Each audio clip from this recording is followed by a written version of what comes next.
Welcome to United central. നമുക്ക് ആഴ്സണലായിട്ട് pre season മത്സരം ഉണ്ടായിരുന്നു. ഫുൾ ടൈമിൽ നമ്മൾ 2-1 പൊട്ടി പെനാൽറ്റിയിൽ ജയിച്ചു. Make it make sense. പക്ഷേ ദുഃഖകരമായ വാർത്ത, ലെനിയോറോയ്ക്കും ഹോയ്ലൻഡിനും ഇഞ്ചുറി ആണ് എന്നുള്ള രീതിയിലാണ് പറയുന്നത്.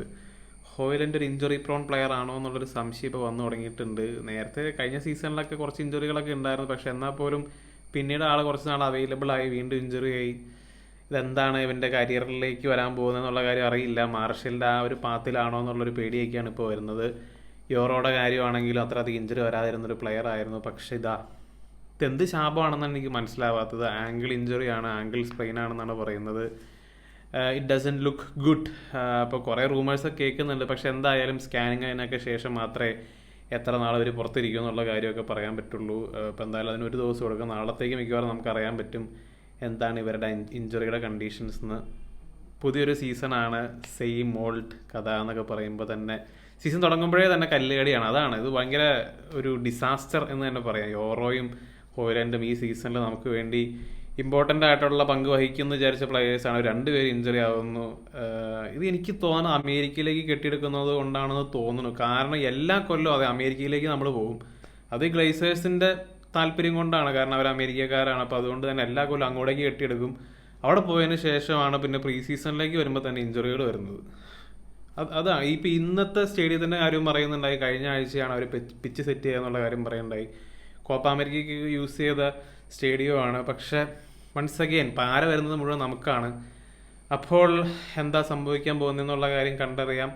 അതുപോലെ ഈ മത്സരത്തിലേക്ക് വന്നപ്പോൾ ഇപ്പോൾ നമ്മുടെ ഓൺലൈൻ ഫാൻ ബേസ് ടോബി കോളിയറിനെയും അതുപോലെ ഹാരി അമാസിനെയൊക്കെ ഹൈപ്പ് ചെയ്യുന്നുണ്ട്. ഇതുവരെ ഈ കാര്യം പഠിച്ചിട്ടില്ല. കാരണം പ്രീ സീസണിലേക്ക് വരുമ്പോൾ പല അക്കാഡമി പ്ലേയേഴ്സും വളരെ നല്ല പ്ലേയേഴ്സായിട്ട് തോന്നും. അതിൻ്റെ ബേസിൽ ഇവർ നല്ല പ്ലേയേഴ്സ് ആയിരിക്കും എന്നുള്ള കാര്യത്തിന് യാതൊരു ഗ്യാരണ്ടി ഇല്ല. സിദാൻ ഇക്ബാലിൻ്റെ കാര്യം അറിയാം, ഏഞ്ചൽ ഗോമസിൻ്റെ കാര്യം അറിയാം, ചാർലി സാവേജിൻ്റെ കാര്യം അറിയാം, ചോങ്, ആൻഡ്രിയസ് പെരേര, അങ്ങനെ ഇഷ്ടം പോലെ പ്രീ സീസൺ വണ്ടേഴ്സൊക്കെ നമുക്ക് ഉണ്ടായിട്ടുണ്ട്. പക്ഷെ അതിലൊന്നും വലിയ കാര്യമൊന്നുമില്ല. അത് അല്ലാതെ തന്നെ അവർക്ക് ഫസ്റ്റ് ടീമിലേക്ക് കയറിയതിന് ശേഷം മാത്രമേ അവർ ആക്ച്വലി ഗുഡ് പ്ലെയേഴ്സ് ആണോ എന്നുള്ള കാര്യം നമുക്ക് പറയാൻ പറ്റുള്ളൂ. അപ്പോൾ അത്രയും പറഞ്ഞുകൊണ്ട് തന്നെ നമുക്ക് അടുത്ത ടോപ്പിക്കിലേക്ക് പോകാം. അപ്പോൾ കഴിഞ്ഞ ദിവസം നമ്മളൊരു സെറ്റ് പീസ് കോച്ചിനെ അപ്പോയിൻറ്റ് ചെയ്തു, ആൻഡ്രിയസ് ജോർജസൺ. സ്വീഡിഷ് കോച്ചാണ് അദ്ദേഹം. LSK എന്ന് പറയുന്ന നോർവീജിയൻ ക്ലബിനെ പരിശീലിപ്പിച്ചുകൊണ്ടിരിക്കുകയായിരുന്നു ഹെഡ് കോച്ചായിട്ട്. അവിടെ നിന്നാണ് നമ്മൾ ഇദ്ദേഹത്തെ ചാടിച്ചിട്ടുള്ളത്. പ്രീമിയർ ലീഗ് എക്സ്പീരിയൻസ് ഒക്കെ ഉണ്ട്. ബ്രെൻഫോർഡിൻ്റെ ഒപ്പം വർക്ക് ചെയ്തിട്ടുണ്ട്, ആഴ്സണലിനൊപ്പം വർക്ക് ചെയ്തിട്ടുണ്ട്. അപ്പോൾ അങ്ങനെ എക്സ്പീരിയൻസ് ഒക്കെയുള്ള ഒരു കോച്ചാണ്. അപ്പോൾ അതുപോലെ അദ്ദേഹം സൗത്ത് ആംപ്ടണിൽ വർക്ക് ചെയ്ത സമയത്ത് അവിടെ നമ്മുടെ ഇപ്പോഴത്തെ ടെക്നിക്കൽ ഡയറക്ടറായ ജെയ്സൺ വിൽകോക്സ് ഉണ്ടായിരുന്നു. അപ്പോൾ അങ്ങനെ അദ്ദേഹമായിട്ടുള്ള പരിചയത്തിൻ്റെ പുറത്താണ് നമ്മളിവിടേക്ക് കൊണ്ടുവന്നിട്ടുള്ളത്. അപ്പോൾ കുറേ കാര്യങ്ങളൊക്കെ ഇദ്ദേഹം നല്ല രീതിയിലാണ് സ്റ്റാറ്റിസ്റ്റിക്കിലേക്ക് നോക്കിക്കഴിയുമ്പോൾ ഒത്തിരി ഇമ്പ്രൂവ്മെൻ്റ് ഒക്കെ അദ്ദേഹം വർക്ക് ചെയ്ത സ്ഥലങ്ങളിലൊക്കെ നടത്തിയിട്ടുണ്ട്, ഇൻക്ലൂഡിങ് ആഴ്സണൽ.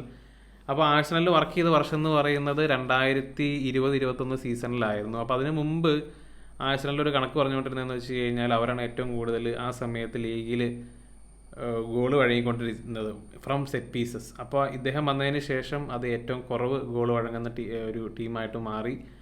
അതുപോലെ പിന്നെ അവിടെ വർക്ക് ചെയ്യാതെ എന്നൊരു കാര്യത്തെക്കുറിച്ച് വായിച്ചതെന്ന് വെച്ച് കഴിഞ്ഞാൽ അദ്ദേഹത്തിൻ്റെ കോച്ചിങ് മെത്തേഡ്, എസ്പെഷ്യലി അറ്റാക്കിംഗ് കോച്ചിങ്ങിലേക്കൊക്കെ വരുമ്പോൾ അത് ഭയങ്കര കോംപ്ലിക്കേറ്റഡ് ആയിരുന്നു. സിംപ്ലിഫൈ ചെയ്തിട്ടായിരുന്നില്ല, ഭയങ്കര കോംപ്ലിക്കേറ്റഡ് ആയിട്ടായിരുന്നു. അപ്പോൾ അങ്ങനെ പിന്നീട് അവിടെ കുറച്ച് പ്രശ്നങ്ങളൊക്കെ ഉണ്ട്. അതുകൊണ്ടാണ് പിന്നീട് അദ്ദേഹം ക്ലബ്ബ് വിട്ട് പോയത്. ഒരു കൊല്ലം മാത്രമേ അവിടെ ഉണ്ടായിരുന്നുള്ളൂ.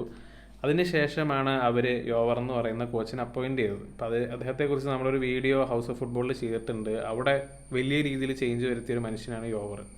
ഇപ്പോൾ ഈ യോവർ എവിടെ നിന്ന് വന്നതെന്നറിയോ? മാഞ്ചസ്റ്റർ സിറ്റിയിൽ പോകുന്നതിന് മുമ്പ് പുള്ളിക്കാരൻ ബ്രെൻഫോർഡിലായിരുന്നു. അപ്പോൾ ബ്രെൻഫോർഡിൽ ഈ യോവറും അതുപോലെ തന്നെ ജോർജസണും ഒരുമിച്ച് വർക്ക് ചെയ്തതാണ്. അപ്പോൾ ബ്രെൻഫോർഡിൽ പയറ്റിയിട്ടാണ് പിന്നെ ബാക്കി ക്ലബ്ബുകളിലേക്കൊക്കെ പോയത്. അപ്പോൾ ഈ ബ്രെൻഫോർഡ് എന്ന് പറഞ്ഞാൽ നമുക്കറിയാം അവർ ഈ സെറ്റ് പീസിനൊക്കെ വളരെ പ്രാധാന്യം കൊടുക്കുന്ന ഒരു ടീമാണ്. അപ്പോൾ ആ ഒരു അരീനയിൽ നിന്നാണ് നമ്മുടെ അടുത്തേക്ക് വരുന്നതെന്നുള്ളതാണ് ഇതിനകത്ത് എടുത്ത് പറയേണ്ട ഒരു കാര്യം. അതുപോലെ ഒരു സെയിൻസ് സ്റ്റാറ്റ്സ് എന്ന് പറഞ്ഞൊരു അക്കൗണ്ട് ട്വിറ്ററിലൊരു സാധനം ഇട്ടിട്ടുണ്ടായിരുന്നു. അപ്പോൾ അത് ഇൻട്രസ്റ്റിംഗ് ആയിരുന്നു. കാരണം ഈ സൗത്ത് ആംപ്ടൺ ക്ലബിലേക്ക് വന്നു കഴിയുമ്പോൾ ഇദ്ദേഹം ജോയിൻ ചെയ്യുന്നതിന് മുമ്പ് വളരെ മോശമായിരുന്നു സെറ്റ് പീസിൻ്റെ കാര്യത്തിൽ. അറ്റാക്കിങ്ങിൻ്റെ കാര്യത്തിലാണെങ്കിലും ശരി, ഡിഫെൻഡിങ്ങിൻ്റെ കാര്യത്തിലാണെങ്കിലും ശരി. അറ്റാക്കിങ്ങിൻ്റെ കാര്യത്തിലേക്ക് വരുമ്പോൾ അവർ 38 മത്സരങ്ങളിലാകെ 6 ഹെഡർ ഗോളുകൾ അടിച്ചിട്ടുണ്ടായിരുന്നുള്ളൂ ഇദ്ദേഹത്തിന് മുമ്പ്.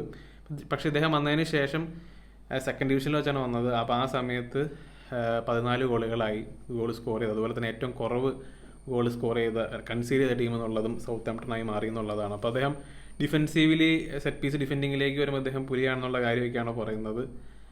അപ്പോൾ അങ്ങനെ കുറേ നല്ല അഭിപ്രായങ്ങളൊക്കെ അദ്ദേഹത്തെ പറ്റിയുണ്ട്. അപ്പം നമ്മുടെ ഒരു വലിയൊരു വീക്ക്നെസ്സാണ് സെറ്റ് പീസ്. ഡിഫെൻഡിങ് ആണെങ്കിലും ശരി, അറ്റാക്കിംഗ് ആണെങ്കിലും ശരി, വർഷങ്ങളായിട്ട് നമുക്ക് വലിയ പ്രശ്നമുള്ള ഏരിയയാണ് സെറ്റ് പീസ് എന്ന് പറയുന്നത്. അവിടെ സ്ലൈറ്റ് ആയിട്ടുള്ള ഇമ്പ്രൂവ്മെൻ്റ് എങ്കിലും വന്നു കഴിഞ്ഞാൽ അത് നമുക്ക് വലിയ കാര്യമാണെന്ന് തന്നെ പറയാം.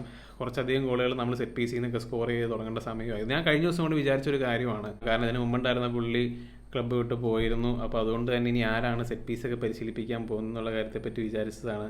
അത്രയും ക്രൂഷ്യലാണ്. നമുക്കറിയാം മാൻ സിറ്റിയും ആഴ്സണലൊക്കെ അവർ അത്രയും ഇമ്പോർട്ടൻസ് ഇതിന് കൊടുക്കുന്നുണ്ട്. പക്ഷെ നമ്മൾ മാത്രം ഇതൊരു തഴഞ്ഞിട്ടിരുന്ന ഒരു ഏരിയയാണോ. അപ്പോൾ അവിടെയൊക്കെ ഒരു ഇമ്പ്രൂവ്മെൻറ്റ് വരിക എന്ന് പറഞ്ഞാൽ നല്ല കാര്യമാണ്. അപ്പോൾ എന്തെങ്കിലുമൊക്കെ സംഭവിക്കുമോ, ഇമ്പ്രൂവ്മെൻറ്റ് സംഭവിക്കുമോ ഇല്ലയോ എന്നുള്ളത് നമുക്ക് സീസൺ പുരോഗമിക്കുമ്പോൾ അറിയാം. അപ്പോൾ നിങ്ങളുടെ അഭിപ്രായങ്ങൾ കമൻ്റ് ആയിട്ട് ഇടുക. മറ്റൊരു വീഡിയോയുമായി വീണ്ടും കാണാം.